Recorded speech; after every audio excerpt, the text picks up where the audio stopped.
So squash is one of 5 sports to have been added to the 2028 Los Angeles Olympic Games by the International Olympic Committee, joining the likes of cricket, flag football, baseball, softball, as well as lacrosse. Squash will make its debut at the Games after several previous applications to get Olympic status had failed. Joined in studio this morning by Kyle Potgieter. He is the president of Squash South Africa, here to talk to us about the latest developments and, of course, what this essentially means for a minority sport in the country. Kyle, good morning. Good to see you. Thank you so much for coming through this morning. Good morning, and thank you very much for having us. Great. Let's talk about what this inclusion, squash being included in the 2028 Olympic Games, what does this mean for the sport in South Africa?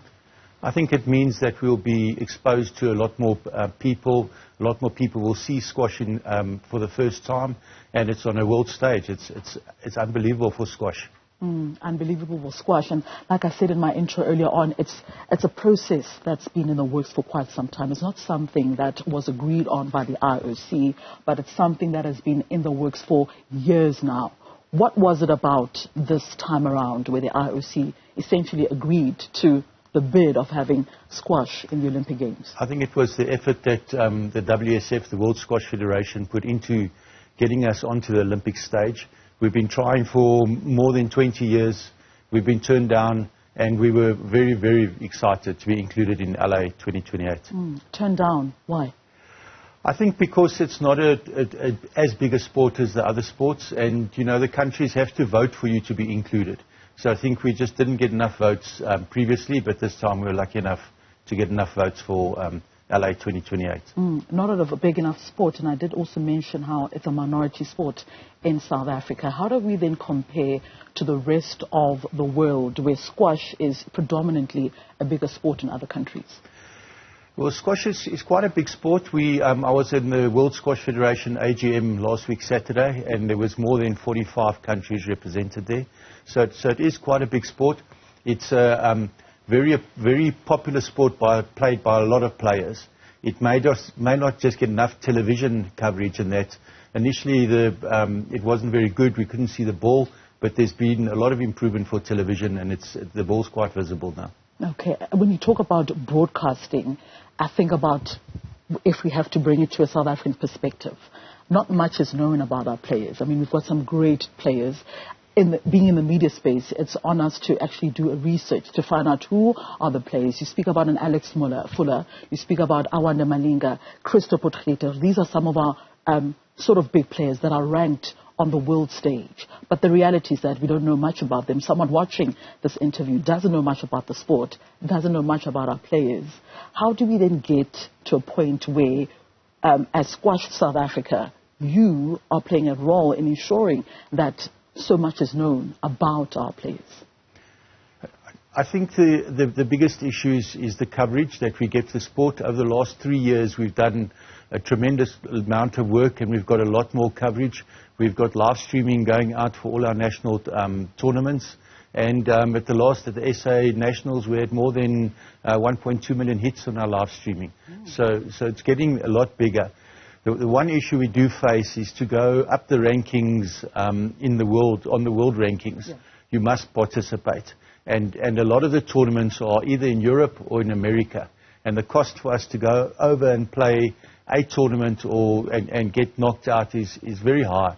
So we're looking at how we can get a point of presence for our players in Europe or in America, that we can house them there for a period that they're able to play more tournaments at a much lower cost.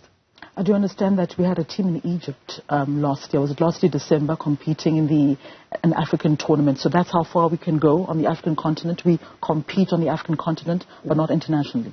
We do compete internationally. We have our men's national side has just left last week. We'll be competing in the men's worlds in Australia, taking place next week. So every year we go to the World Championships, either 1 year ladies, 1 year men's. We also do compete on a junior level, going to the junior worlds every year. And we just had a South African Open sponsored by Growth Point and Lorium Capital in Johannesburg, where we must have had in excess of 25 international players.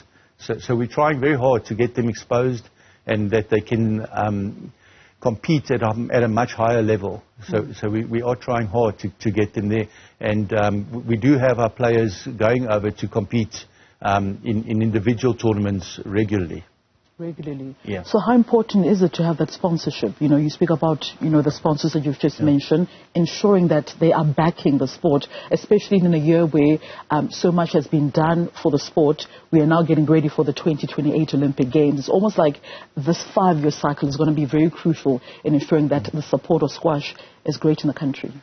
Yes, so we're very lucky to have Growth Point on board. They're a big sponsor of ours, and they sponsor our SA Nationals.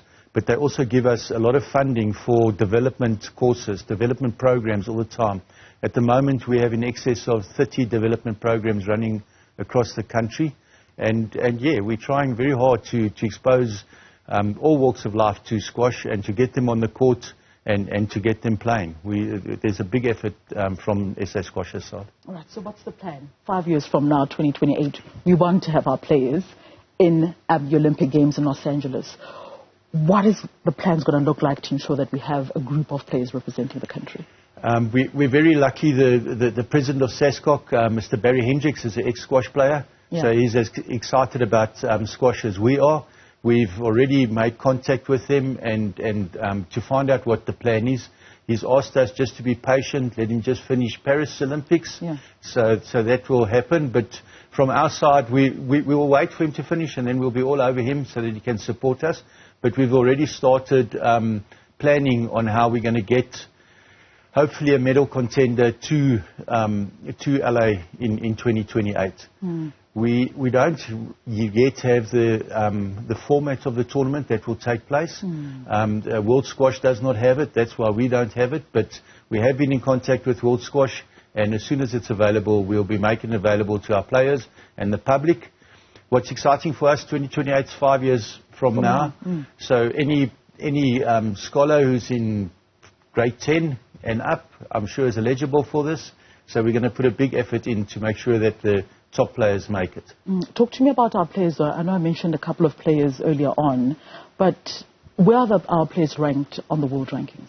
Some of our top players. Our top man is Dewald van Niekerk. He's probably at about 100, 105 in the world. The top lady, Alex Fuller, she's much higher, top 30 in the world. And I think the reason for Alex has been playing in Ireland for a couple of years now. So she's been exposed to many more tournaments. So our idea is to identify the players we want to support and see how we can get them into Europe, into America, let them play regularly on the world circuit. All right, so let's reflect and look back on 2023, Kyle. Has it been a busy year from a tournament perspective? It's been exceptionally busy. From a junior level, we have more than 70 tournaments events on the program, and we only have really about 40 weekends a year. So the 70 is more than two, just about every weekend. And the senior program is just as busy.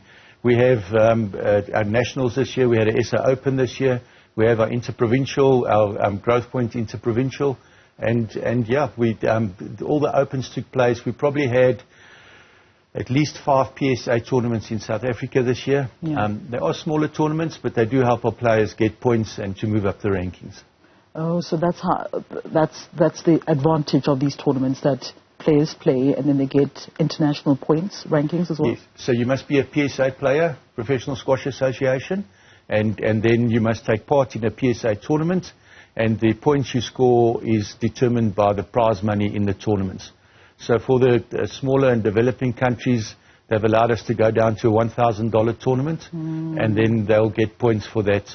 So a player like Dewald needs to go out the country because he's won all the PSA tournaments, so he needs to play in a $5,000 or $20,000 tournament to move higher than he is now. You spoke about the SA Open. There's also the Growth Point National competition that takes place in a glass court. Is that what it takes place in the V&A Waterfront? I think you hosted a tournament earlier on this year. Talk to me about that tournament, because that's essentially where we get to see some of the best players coming together, facing off in the national champions. Yeah, so Growth Point are the owners of the V&A Waterfront, and they're very proud to present the tournament there with us. So what we have done is it's obviously a senior tournament, and it's played on the glass court. And this year, the previous years we included the under 19s and under 17s, and this year we went down to the under 15s to include them in it and to give them exposure on the glass court. The glass courts to play on is a little bit different to playing on a brick court. Yeah. And if they go internationally, most of the tournaments take place on a glass court. Is it expensive though to put up a glass court in the middle of the V&A waterfront? The glass court itself is expensive. Yeah. It's quite tricky to put it up because you mustn't break the glass, otherwise it gets more expensive. Yeah, but it's a big expense to put the court up and take it down every time. But we're proud of it. I spent the week there with them when they played, and the amount of people coming past asking, "Yo, what's this? We've never seen this." It's amazing. And that's what I wanted to get to, Kyle, that you get to attract people to the mall because they're seeing this glass court, they're interested in seeing what is going on, and that's how you get traction from the public. Yeah. Essentially, right? Yeah. Yeah. We hope to think it's the squash that attracts the people to Growth Point, to the V&A waterfront. But I think it's the V&A waterfront that attracts some other people to see squash when they're there. But yes, it's a very, very exciting tournament. The kids love it, the adults love it, the parents love it more. But yes, it's very, very exciting when we're there. All right, just to wrap it up, Kyle, the plans for 2024. What's on the calendar for 2024? What are the plans? We are hoping to have all our major tournaments again, and we're hoping to stage an SA Open again. It was a big tournament for us. It was a $15,000 men's draw and a $20,000 ladies draw. So we attracted good players with that. So if we could increase that prize money a little bit more, the quality of the players will improve. And we're also trying to create a PSA circuit that we can maybe have 3 biggish tournaments and get the international players here to play for 3 tournaments and assist our players and assist our juniors to improve and see what they have to do to get onto that world ranking. Can you talk about the money though, about $20,000 US, $10,000 US? Yeah. Can players make a living, South African players, can they make a living of playing squash in the country? South African players must go abroad to make a living. Okay. It's really tough for them to make a living in South Africa. They do a lot of coaching and that type of stuff, but for them to make it and to make a career out of it, they'll have to either play in Europe or in America. Kyle, thank you. I appreciate your time this morning on the Weekend Report. That is, of course, Kyle Potgieter. He is the president of Squash South Africa, speaking to us about the latest developments, squash becoming an Olympic sport, and what essentially the plans are going to be like to ensure that we have a group of players out at the 2028 Olympic Games in Los Angeles.